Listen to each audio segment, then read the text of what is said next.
Desculpa, tá? É que eu não gosto de passar de 15 minutos, não. Porque se você não tem paciência de minha vida, você já para e tá tudo certo. Ele tentou seduzi-la e ela disse não. Ele veio com essa história de poligamia. William Law não sabia de nada. E ele veio com essa história de poligamia. Ela não aceitou, né? Até que começou a ver boatos, né? E ele escutou esses boatos e ele perguntou, né, para Joseph. E Joseph não sabia muito bem o que dizer e acabou mandando a Hiram a casa de Joseph, a casa de Joseph não, desculpa, a casa de William Law com a revelação que hoje você tem em Doutrina e Convênio 132, né?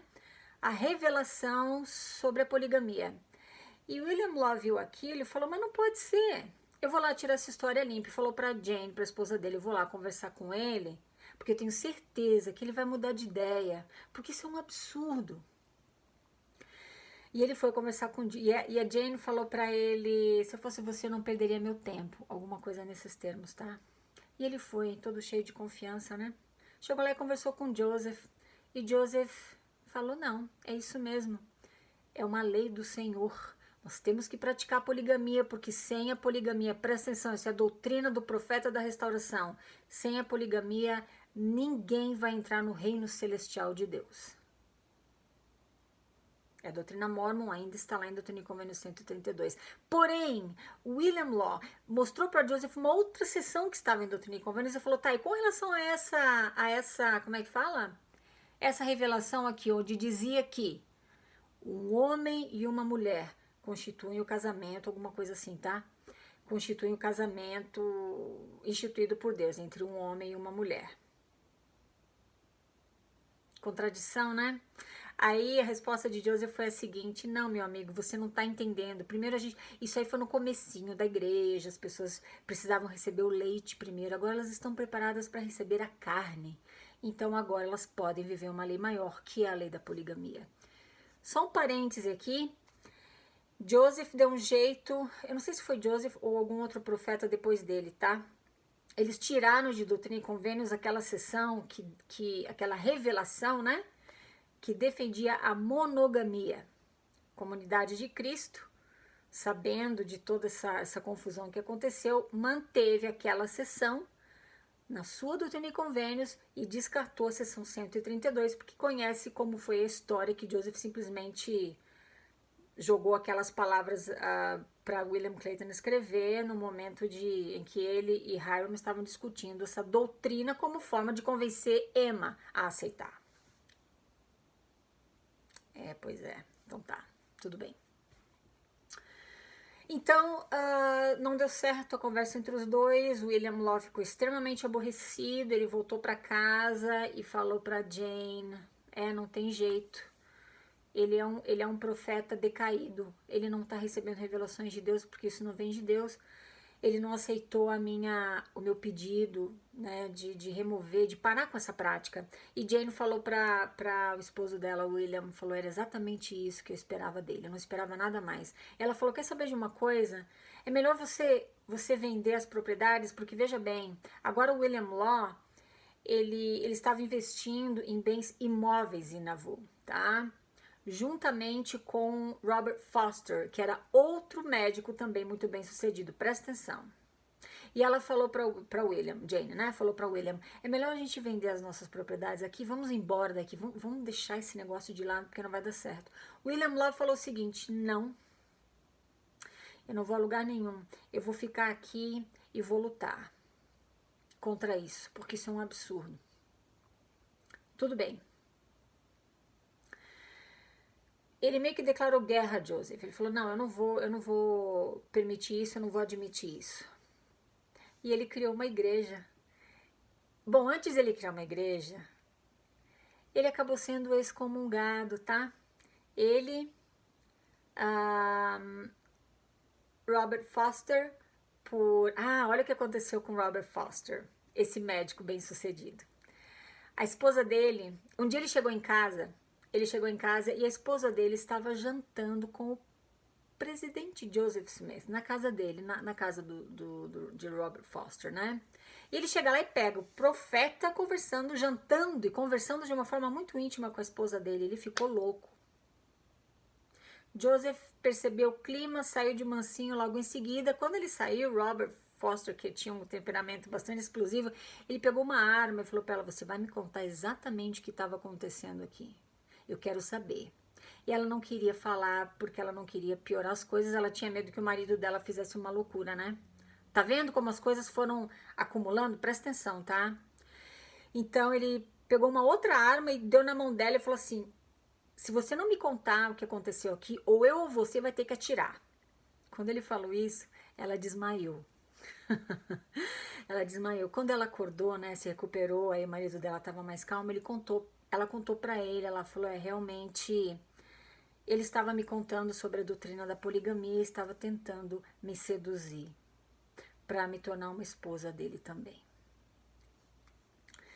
Robert Foster ficou louco e foi em cima de Joseph. E Joseph falou: tudo bem, me leva para a justiça então e prova que eu fiz isso. Robert Foster falou: não tem problema, amigo, eu não só vou te levar para a justiça e vou contar o que aconteceu, como eu já tenho 40 testemunhas de que você é um adúltero e que você está pregando essa tal de doutrina de poligamia aos 4 ventos. Joseph mudou de ideia e não levou Foster para a justiça. Ao invés disso, o que ele fez? Ele difamou Foster, ele difamou William Law, dizendo na igreja que William Law era um adúltero e que a esposa de William Law havia tentado seduzir Joseph. Lembra no vídeo sobre poligamia que eu falei para você que quando uma mulher vinha e se manifestava e contava o que havia acontecido, ele virava o jogo e difamava ela e ele saía de santo? É.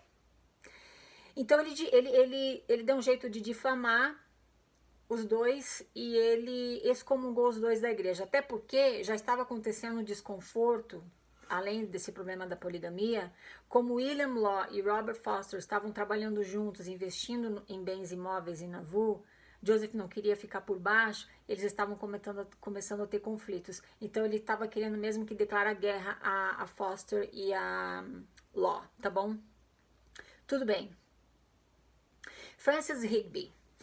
O irmão dele, John C. Higby, ele teve um caso com uma mulher, e ele era também membro da igreja. Ele era um apóstolo, se eu não estiver enganada, tá? E ele foi meio que pego em flagrante. Para justificar isso, olha o caráter de Joseph.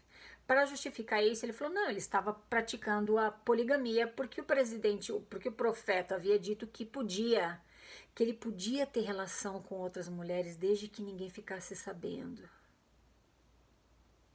Quando isso vazou, Joseph reagiu no mais alto grau de hipocrisia, porque ele era um enorme hipócrita. A gente vai falar sobre outros defeitos de caráter muito sérios que ele tinha, que não era só adultério não, tá? Tem muito mais do que isso. Quando Joseph soube disso, ele excomungou Higby, falou: não, jamais eu falaria uma coisa dessa. Eu não pratico a poligamia. Eu tenho só uma esposa.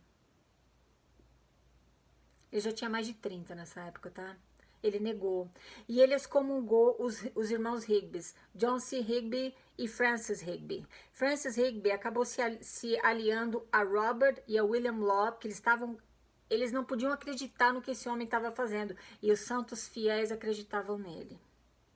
Até hoje em dia, assim, né?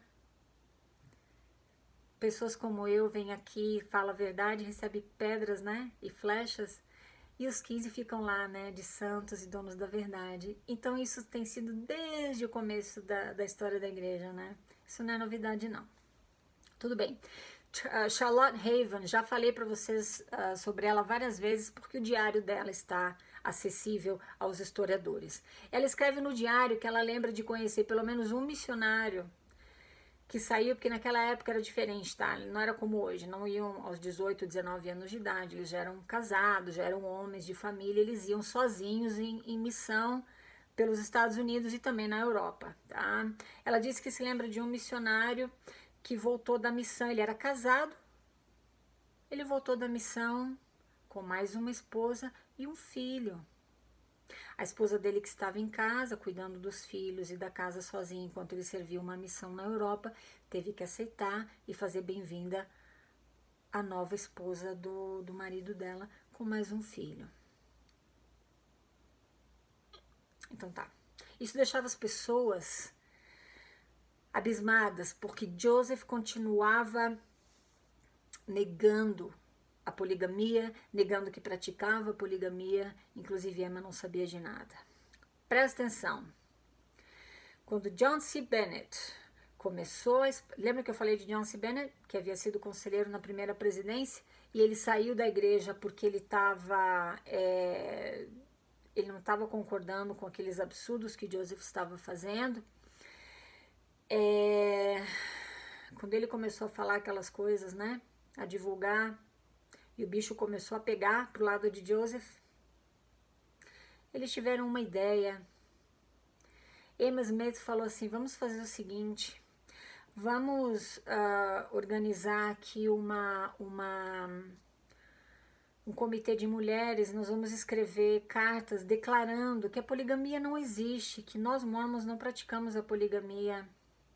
E elas escreveram declarações, Emma escreveu, sabendo que ele havia se casado com as gêmeas, pelo menos ela só sabia das gêmeas. Ele também havia se casado, sem Emma saber, com Liza Snow e outras mulheres que eram esposas dele já. Escreveram essas cartas, incluindo Helen Kimball, tá? E a outra, a Mary Raylan e outras. Todas escreveram cartas dizendo que não existia poligamia na igreja mormon.